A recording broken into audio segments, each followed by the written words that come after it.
Hi, welcome back to my channel. Today we're going to talk about how to get started as a reader. I know that sounds how it sounds, but last week my cousin texted me and was like, I really want to get back into reading. I have not read in a very long time. Where do I start? And as I was gathering recommendations for her, I thought about how overwhelming it can be, especially right now as a reader, because books are more popular than ever, which is phenomenal. As a reader, I absolutely love that. But if you're a non-reader trying to get into it, I could see how it could be overwhelming because you open TikTok, you search book, and then you're just slapped in the face with all sorts of things. What's Kindle Unlimited? What's book of the month? What's going on? Why are people recommending this or that or this? And it's like, I don't know where to start and I'm confused and I'm overwhelmed. So I just turn that off and then I go back to Netflix and move on, right? So I figured I would make something that, while is not perfect, I think is a good starting point and can at least help you ask you the right questions of yourself so you know which direction to lean into. So my first recommendation is just to try. And I know after giving you that spiel, you're like, wait, that's not a direction. But it is. Just hang in there. Yeah, my first recommendation is just to try.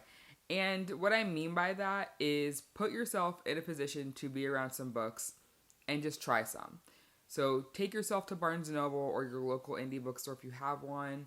Go to the library. Go into a Target or a Walmart and go into their book section and just look around. Try to ignore any previous biases you have about books. Try to let go of what people have been telling you about them and just look at what looks interesting to you. This is the moment where I want you to judge the book by the cover. I want you to pick up the first book that calls out to you, that you're like, that looks intriguing, or I like this cover, or ooh, what does that, soccer ball on there mean? Is this a sports book, Pick up whatever looks interesting to you. And then read the first chapter. Or just the synopsis. I'm a big fan of reading the first chapter, then reading the synopsis when I'm like randomly picking up books, because sometimes the synopsis is good, but maybe it doesn't hook me, but the writing style will, and it's just kind of fun.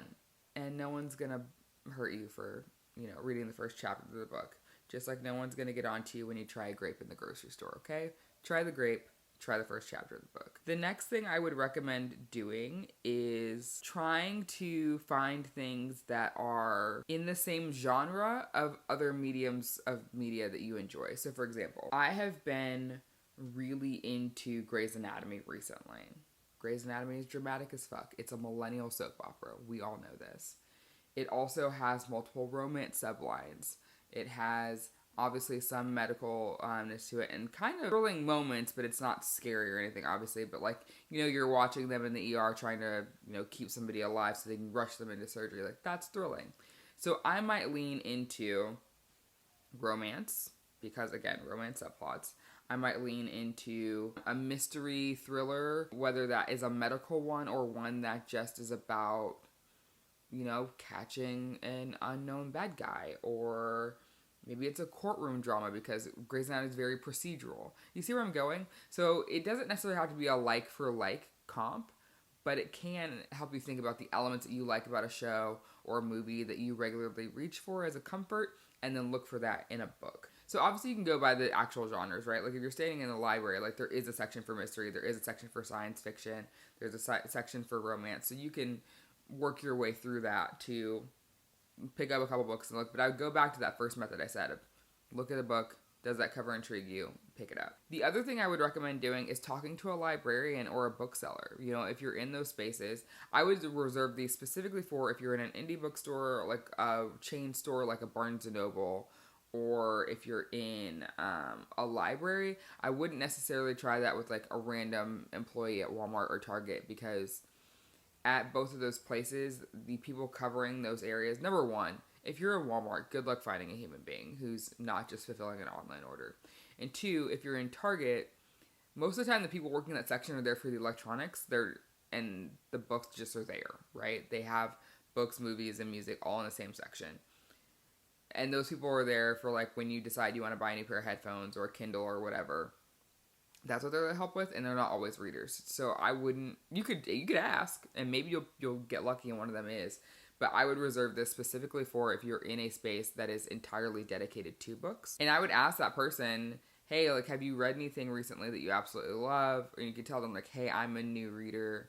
I've historically only read for school assignments, and I haven't picked up a book for pleasure since I was an 8-year-old and my mom used to take me to the library. Or I used to be a chronic pleasure reader. I used to read all the time, through middle school and high school, and then life's just lifed, and I haven't picked up a book since college. Doesn't matter where you are, they're gonna want to help you. And then I would tell them something that you're interested in so that you can kind of guide them. Because the first thing that happens to a reader when someone says, oh my gosh, I would love a book recommendation, is you start thinking, and then you either have like 47 different recommendations, but you don't know which one to give them. Or your brain is like, head empty, have I read book? Letters on page, what? And you're just like, you're short-circuiting a little bit. But then when that person gives you a little bit of information, you're like, okay, pieces are coming together. So that's what I would recommend doing there. And while I'm on that topic, get a library card.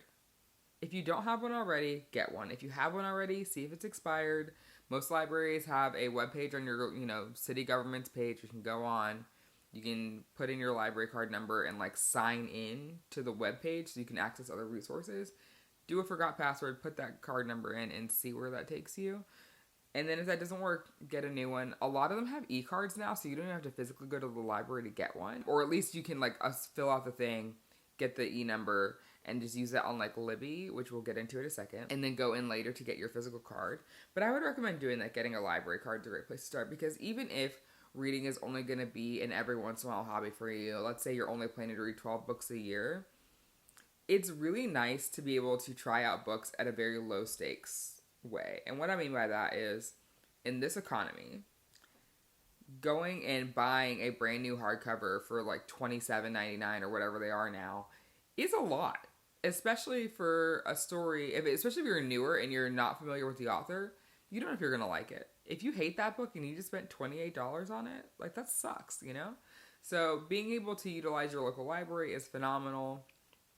And we'll talk a little bit more about that in a second. But, I won't tell you not to, because I think sometimes there is something magical about going into Barnes & Noble or your local indie, picking up a book, loving the synopsis, reading the first chapter or two and going, yeah, I think this is for me. And then just getting it spontaneously there in the moment. I'm never going to tell you not to do that. But I wanted to be mindful of my recommendations of folks who maybe are trying to be more budget conscious, or if you kind of have that, man, I'm going to really feel guilty that I spent this $30 on this book and not like it when I could have spent that $30 elsewhere. So if that's in your mentality at all, lean into using your library. It's a great resource. And on that note, if you're a person who what kind of books you like, and then you start thinking, man, I love a good 600-700 page fantasy novel, I love being immersed in it, but I don't want to hold that hardback, you don't have to. So with that library card often comes an app. Now, some libraries actually have an app like for their library, like mine does. I can go in and see what physical books they have and put them on hold through there. But what I mean is a app that houses all of the ebooks, audiobooks, and like magazines that the library offers. Check your library's webpage for this. Most libraries now in the United States are using Libby, which is a app made by the company Overdrive. If you see them mention Overdrive, don't attempt to download it from the App Store. I think it's still available, kind of, but it's being phased out at this point, and Libby is the main app that you should be using for that. And with an active library card, you can go in there, you can put books on hold, you can check books out, and you can get ebook copies, audiobooks, like I mentioned, and it's easy. It's just easy. And suddenly, you have a 600-page book just sitting on your phone at all times, and it's kind of nice. Now, obviously, the checkout time frame is still the same, so if in the library you get 14 days for a book, then it's going to be 14 days, through the app as well. In theory, some libraries may have a different time frame for their e-copies, but generally speaking, that's how it is. And just go in there and explore, What I absolutely love about the Libby app is how when I go to my library's homepage, there is a guides section, and I can click on more guides, and it'll show me there's one for teens, for kids, books in Spanish, business books, whatever. But then as I scroll down, they often will have these different categories, based on what's going on that month. So it's March. So there's a women's history tag. And if I click on that, it's a bunch of books. It says there's 508 audiobooks available and 570 books in here. And it's everything from memoirs to historical fiction to, there's a little bit of everything in here. I think this is a mystery thriller. It's just all sorts of things just based on women's history. And then there's a section called Just Added, which are books that your library has just acquired, either in the ebook or audiobook. There's one called Look Who's Talking Now, and it's books with multiple points of view. So there's just all sorts of things in here. Once Upon a Crime for people who like crime thrillers. There's a little bit of everything, and there's so many different sections like that. And it's great to go into one of them and just kind of explore and just see where it takes you and to check out things here and there. So you can use ebooks through there, audiobooks can play through there as well. If you happen to have an e-reader, like a Kindle, there is an option to send a book that you check out in ebook format to your Kindle, so that way you can read it there instead of having to read it on your phone. But if you're just getting started, I would encourage you to try it reading on your phone and see if you even like the experience of reading digitally like that before you embark on buying a Kindle or a Kobo or a Nook or any of those kinds of devices, because while generally speaking they have some fairly inexpensive models, there's no point in getting one immediately only for you to find out that you absolutely hate e-reading and you only ever want to read physical books, because now you just have this device sitting there that's not serving you and it's just kind of taking up space. So that's my spiel on libraries. And I would say, even if you are a person who knows like you're going to primarily read ebooks and audiobooks, still go to your physical library. Just go check it out. They've changed a lot in the last 20 years, even in the last 5 and 10. My local library just got a new building, and it is a night and day difference from the way it was before. And honestly, the building it was in before was our municipal building, and they did a really great job with the library space, and it was a very welcoming and inviting spot. But the new one is beautiful. It's absolutely gorgeous. There's so many things in there that have nothing to do with books, but are just great resources. And there's like quiet rooms and study and meeting rooms in there and things like that. And so sometimes it's nice to just like get out of my apartment, take my laptop, and go edit my YouTube videos in one of those study rooms. Or there's like a big open quiet room upstairs that seats like 200 people. It's pretty big, honestly. And sometimes I'll go sit in there, and it's just nice to have that like co-working vibe of like body doubling with other people, like they're getting their shit done and I'm getting my shit done and none of us are speaking, and it's phenomenal. So I recommend just going and just perusing and just seeing what's available to you in your library. But that also, like I said, gets you a chance to even talk to the librarians, see what's going on. They also can walk you through what the process is to request books that they don't have, whether physically or digitally through Libby. Because that is also a thing. If you don't see a book that you want in there, you can request that they order it. Now, whether or not they have the budget to do that, or if you have a limit on how many you can request, things like that, you'll have to, seek that out and what's specific to your library. But it's really cool to be able to do that. And a lot of libraries want that. Like, they want a selection that their patrons are going to use and be excited about. So if you know about, a new Brandon Sanderson coming out, they probably already have that on the list, but it doesn't hurt to just pop in and say, hey, are you guys expecting to get physical copies of this? Or are you expecting to put this in the Libby app or Hoopla app or whatever, just to see? And sometimes you can ask about a book that is maybe really exciting in your friend group or, the subreddit you're on or whatever, and then go in there and the librarian has no idea what you're talking about, because literally thousands of books come out every year. It's honestly kind of insane to look at, and it's sometimes there's literally like 100 books that come out on a random Tuesday, because Tuesday, if you don't know, is the publishing day, release day.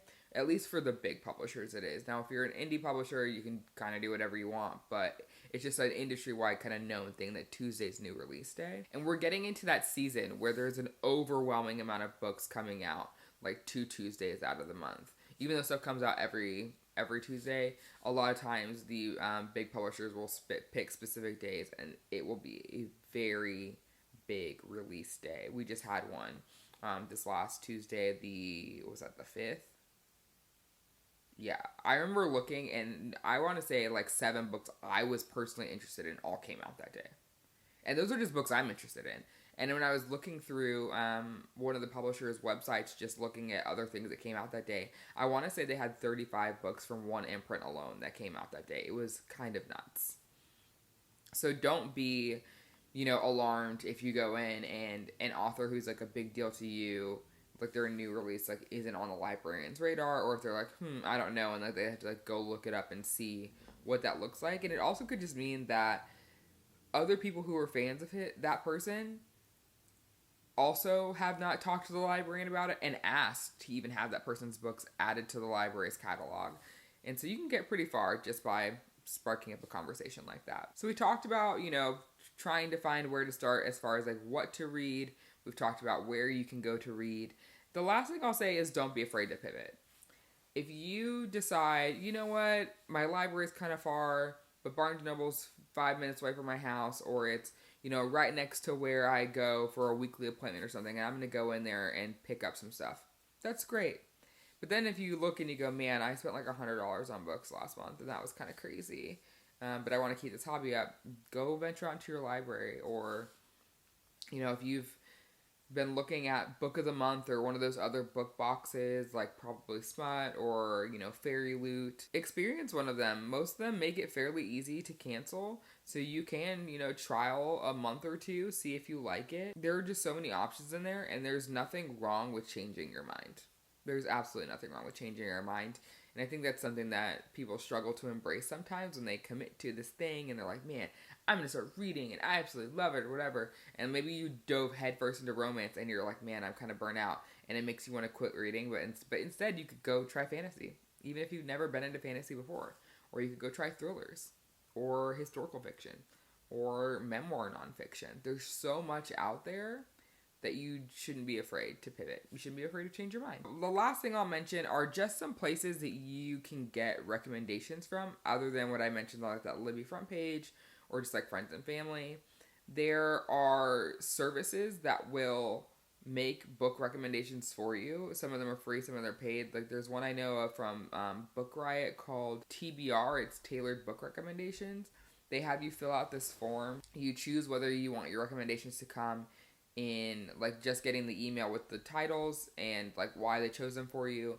You get that regardless of which tier you choose, but there's also an option to choose getting the physical books as well from them, and it can be a little pricey.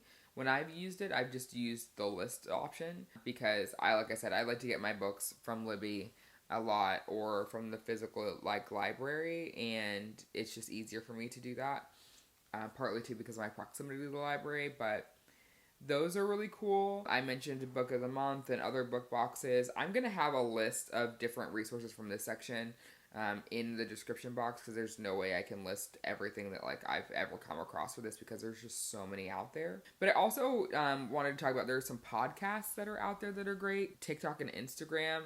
I'm sure if you've ever seen it, Chelsea Reads is a great one. I'll have her linked below. She does overly specific book recommendations in the most fun way. Like she has this character who works at essentially a book recommendation agency, and another person will walk and say, hey, do you have a recommendation for a YA thriller that's also sapphic, that's also this, but this? And she's like, sure. And then she like lists off like 5 different recommendations. She's like, do you want them to be, I don't know, vampires? Do you want them to be enemies to lovers? Do you want this? Do you want that? And it's just a fun little thing to have that you follow in your feed that you see from time to time. My favorite way when I first started to get recommendations was podcasts. I really love All the Books. This one is from Book Riot.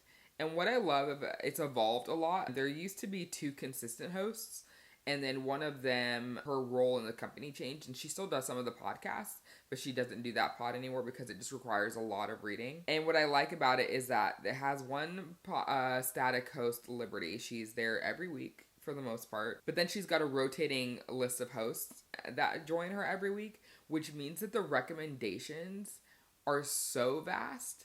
And what I like is like sometimes I get really excited when certain people are on, because they may recommend things that I never would have looked at before, never would have even batted an eyelash with if I was sitting in like, Barnes & Noble or the library and seeing it. But the way that they passionately talk about it, sometimes I could go, ooh, I kind of want to try that. And it's just a fun experience. So I can't recommend that one enough. There are so many now. Like, honestly, I'm in Spotify, and if I just search like book and then do podcasts and shows, so many come up. I love Books Unbound. If you had ever experienced BookTube in, like 2015 to the 2020 era, and honestly even before that a little bit, because I don't know how long Ariel was on BookTube, but she was on for a very long time. She's a beloved booktuber. She stopped making BookTube videos. She still makes YouTube videos and is currently doing a home renovation. And it's been really fun to watch her do that, because she's basically been doing a lot of it herself. But she and her best friend Raylene host a weekly podcast.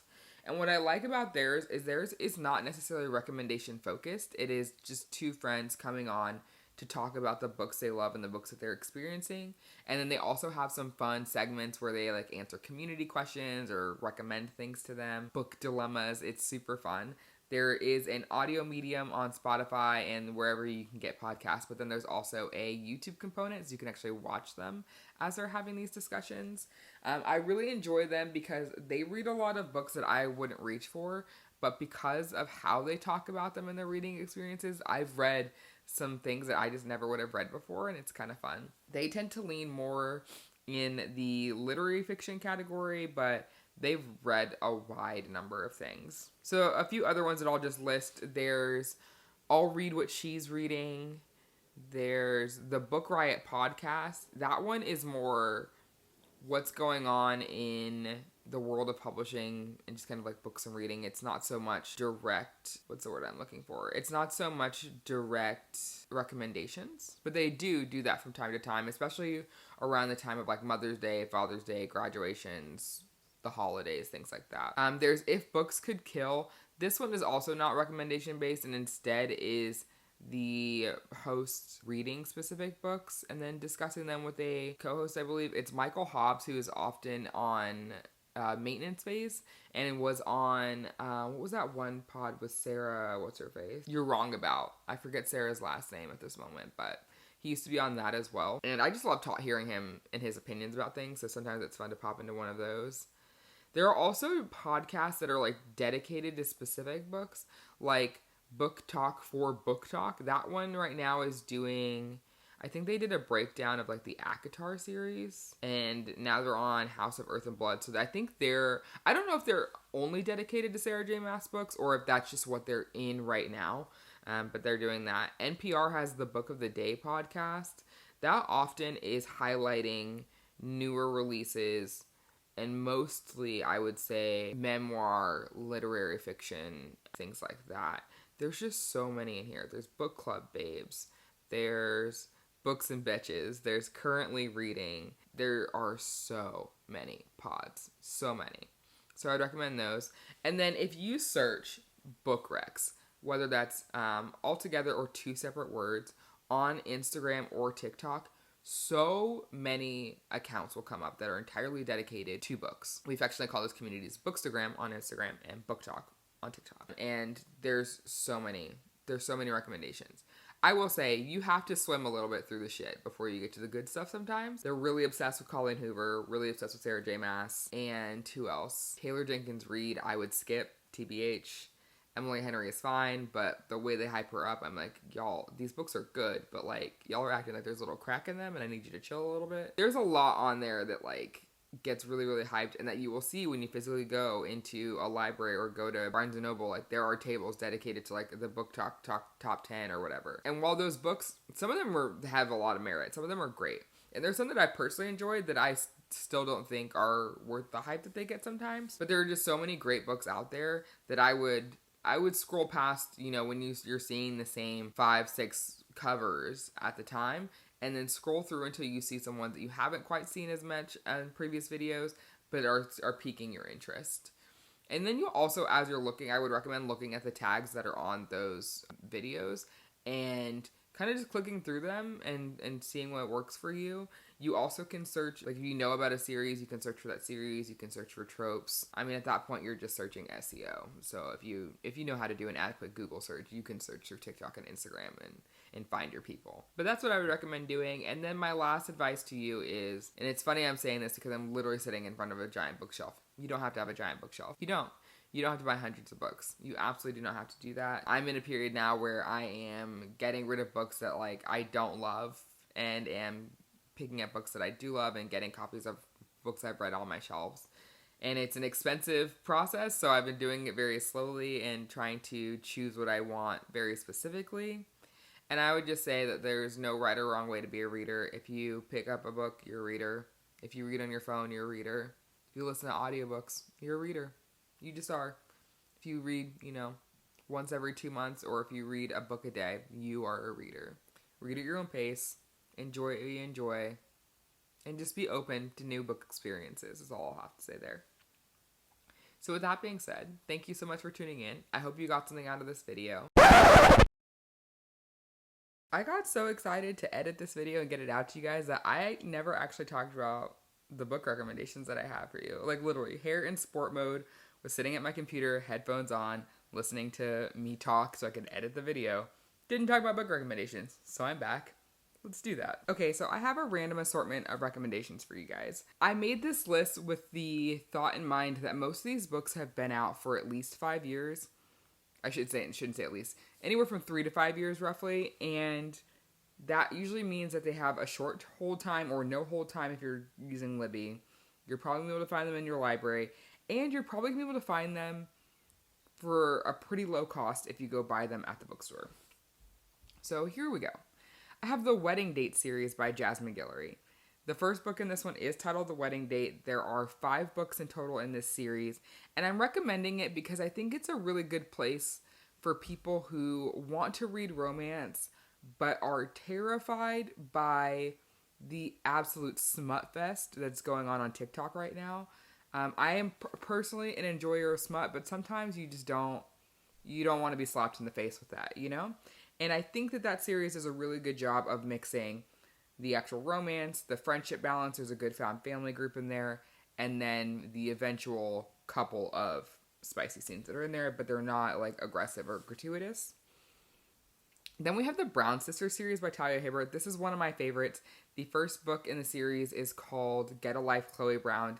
It follows 3 sisters who are in various places in their life. And Get a Life, Chloe Brown, she has a list of things that she wants to do to get a life. I believe she's 30. She's dealing with a chronic illness that she reasonably does have some limitations that come along with that, but she also has been using it as a crutch to ignore the outside world in a way, and she wants to work on that, and she enlists the help of Red, her neighbor turned handyman, I think. It's been a while since I've read this, but he's the building super. Anyway, he comes along for the ride, literally and figuratively, so that series is a great time.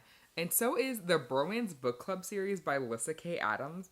This was one of the first times that I read a very male friend group forward romance book, and I loved it. Absolutely loved it. I still need to finish this series, actually, but it set off a thing I look for in books now that I never would have before if I hadn't read this series. The first book in the series is called The Bromance Book Club. And it starts out with this man who I believe is a football player or a hockey player. Everyone in this friend group is something very successful and very rich. Most of them are in a sport of some sort. They all live in the same city. I think they're in Nashville. And then one guy is, I think, a coder or something, or an app developer. They're in a very interesting group of guys, but they come up with the Bromance Book Club to help one of their friends in the group woo his wife back. They got married kind of young, I believe, because she was pregnant. They have twins together. They absolutely adore their children. He loves her. And what he doesn't realize is that she's been faking it the whole time. Not that she doesn't love him, but she's less than satisfied in the bedroom. And he doesn't realize that she's been faking it this whole time until he finally realizes she's been faking it. And he is doing everything he can to woo her back. And what better lessons in wooing a woman than reading historical romance novels with your bros? And that's how that goes. And the whole series is like that. It's very fun. The next one is also a series, and I think the last series on this list. It's the Bergman Brothers series by Chloe Leese. I really enjoyed this series. I'm also not done with this one. Number one, it's not finished yet. The last book in the series comes out April 2nd. The first one is called Only When It's Us. This one follows Willa and I forget the guy's name, the Bergman brother. And he is deaf, I think, in one ear. He used to play soccer, absolutely loved it, couldn't play anymore. I believe his deafness occurs from an injury, but I can't remember 100%. I could be wrong about that. It's been a little 5 years since I've read that book. And she is a soccer player. They are partnered together by his brother-in-law, who happens to be their professor, actually, in a class. And Willa is having a hard time balancing being a D1 athlete in college. And the professor is kind of playing matchmaker a little bit. But trying to force his youngest brother-in-law to like live his life, because he's been really sullen at school because he can't play soccer and because he feels like he's missing out on some things, and he doesn't quite know where he belongs anymore because this thing that was a big part of his identity isn't really anymore, and it's just like a whole thing. They have a very dislike to love relationship. They actively do not like each other in the beginning of this book, but calling it hate is very strong. I wouldn't go that far, but they have a very sweet relationship as it grows. The romance is great. The found family is great. I love all of the Bergmans. It's a fun series. And so to shift gears, because not everyone's a romance reader, I have The Gifted School by Bruce Holsinger. I devoured that audiobook. If you're a fan of Big Little Lies, I think you'll really like this book in particular. It follows these children as they go to, or they're trying to get into this gifted school that's opening, and their parents, who are like oddly competitive, pitting their kids against each other, and yet they're also best friends. And it gets kind of catty at times, but then it also gets very serious. And then there's kind of this underlying just tension throughout the whole book. It is very well done. If you can read it via audio, I would recommend doing that. But I bet the physical book experience is just as good. For people who enjoy mystery thrillers, I would say a great author to begin with is Sherry Lapina. She has so many books out. I want to say she's got at least 12 out at this point. And they're all, for the most part, domestic thrillers. You know, maybe it's a husband and wife and a weird thing going on with the neighbor, or husband and wife, and then suddenly one of them is like with a dead body, and we have to figure out, like, number one, did they kill them? Number two, what's going on? Number three, are we going to help bury this body? Like, what's going on? Very, not low stakes is the wrong term, but very easygoing thrillers to get into. I wouldn't call them scary by any means. They are formulaic a little bit, which can be kind of comforting in that way if you're a person who is easily scared by thrillers. And then to move into some nonfiction recs, because I think that sometimes they're fun. These are not. These are very fucking sad, actually. But what I mean by that is it's sometimes fun to mix up your reading, and none of these are like the, you know, Malcolm Gladwell whatevers. If you enjoy that, that is great. That's not my vibe when it comes to reading nonfiction. I enjoy more memoir nonfiction. So we have When Breath Becomes Air by Paul Kalanithi. He was a doctor who got diagnosed with cancer, and it's us kind of going on that journey with him. He writes these letters to, I believe, his wife and his daughters. It's a beautiful, really sad story, but it's a phenomenal book. It's very short, too. I want to say it's like 250 pages. In a similar vein, there's Between Two Kingdoms by Suleika Jawad. She's married to John Baptiste, who is the star of that Netflix documentary American Symphony. If you haven't watched that, I would encourage you to do that. I actually have plans to watch it this weekend, but she has an aggressive form of leukemia that just keeps coming back, and we are reading the process of her figuring out that diagnosis, her seeking out treatment, and then her trying to just like deal with life with cancer. But it's so much more than that, because she has so much else going on before that even happens. It is a wild story, honestly, and she is one of the coolest people I've ever read about. And then we have I'm Glad My Mom Died by Jeanette McCurdy, because you can't talk about memoirs without talking about that one. If you have ever watched the original iCarly, she was Sam in that show. She talks about her childhood of becoming a child star, her mom pressing her to do that, her mom also being the person who introduces her to eating disorders but doesn't call it that. She has a very traumatic childhood, And honestly, at times it was really difficult to read about, but she also just tells her own story so beautifully, and you can tell that she's not that far removed from it. I want to say she started writing this book maybe a year after her mom died, and she's like in therapy, but you can tell it's all very fresh. Go into that one with caution. Then we have Crying in H Mart by Michelle Donner, also a memoir about a woman's relationship with her mom, but in a very different sense than that first book. She is Korean American, her dad is white, her mom is Korean. And when her mom passes, she also feels kind of like the Korean parts of her past in a way. And in an effort to keep connected with her mom, she goes to H Mart. She tries to recreate a lot of the traditional Korean dishes that her mom used to make for her. And at times she succeeds, at times she tries and fails. And it's just kind of an emotional journey through that. It will make you laugh, it will make you cry, and it will make you want to hug your mom. And then lastly, I have The Other Dr. Gilmore by Benjamin Gilmer. This is a story of a man who, after coming out of medical school, goes to a rural town to take over their clinic and finds out that the doctor he's taking over for is also named Dr. Gilmer, but I think his name was Vince. And he isn't there anymore because he murdered his dad and is in jail now. And through the process of him taking over this clinic, he's hearing about how the other Dr. Gilmore was just such a great doctor and taking care of all of these people. And then we also find Benjamin trying to figure out, like, well, why is he in prison for this? Like, why did he kill his dad? What's going on? It is a wild story. And honestly, if I didn't know that it was true, I would have thought that it was just an incredible mystery thriller. So those are all of the sporadic book recommendations that I have for you today. Well, thank you so much for tuning in. Those are all the recommendations I have for new readers or someone who's just looking to spice up their reading life, because I think there are some of those resources where you can go and maybe just see a different side to the reading world that you're not experiencing right now. So with that being said, thank you so much for being here. If you wouldn't mind liking, subscribing, doing all those fun YouTube things, and I will see you in another video soon.